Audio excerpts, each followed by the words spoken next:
quoi ça sert? Ça veut dire quoi ça? Pourquoi c'est comme ça? C'est où? C'est qui lui? Un jour, une connerie. 10 issus d'éducation. Pourquoi on dit que Macron n'a pas respecté la démocratie? Après avoir longtemps tourné autour du pot, Macron a été obligé de reconnaître que le NFP, alliance qui a majoritairement remporté les dernières élections législatives, portait un programme qu'il réfute de toutes ses forces. Il s'assoit donc sur la démocratie pour maintenir ses réformes, quitte à s'allier avec l'extrême droite. 10 issus d'éducation. C'est qui Michel Barnier? Michel Barnier, c'est le nouveau Premier ministre de droite de la France. Tu vois, Michel, il s'est opposé à l'accès à l'IVG, à la parité et à l'égalité professionnelle, à la dépénalisation de l'homosexualité, au droit de grève et au droit syndical. Un mec bien, quoi. C'est qui Anne Genté? Ah, excellente question Juliette.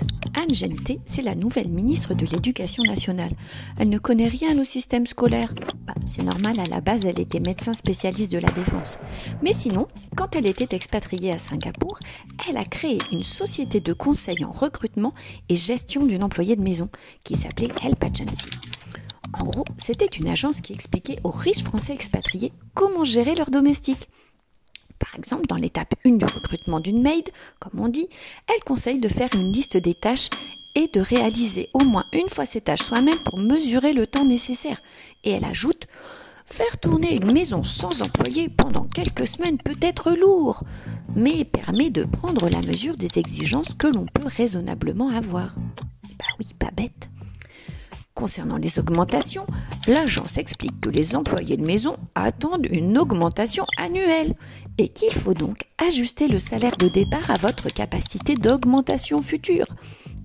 Sur les congés payés, l'agence explique qu'ils ne sont ni obligatoires ni recommandés. C'est laissé au libre choix de l'employeur. Bref, on fait comme on veut. Concernant l'éducation, on sait qu'elle est favorable à la généralisation du service national universel, service de propagande militaire, à tous les élèves de seconde. À propos de la journée défense et citoyenneté, elle a déclaré « Il s'agit de mettre en œuvre la souffrance, la discipline et les rites. Cela pourrait inspirer notre jeunesse. » Tout un programme. En avril 2024, elle a rendu un rapport à Matignon qui propose notamment 3 scénarios pour optimiser la baisse de la démographie scolaire et rationaliser les taux d'encadrement. Pourtant, elle avoue elle-même ne rien connaître à l'éducation. Et pour justifier sa nomination, elle met en avant son expérience d'ancienne élève, de mère de 4 enfants et de médecin. Et ça, tu vois Juliette, c'est vraiment une grosse connerie. Parce que dans ce cas, le ministre de l'économie pourrait justifier sa place en expliquant qu'il a un compte bancaire, ou le ministre de l'agriculture justifier la sienne parce qu'il a, déjà vu une vache. Eh ben, on fait quoi alors?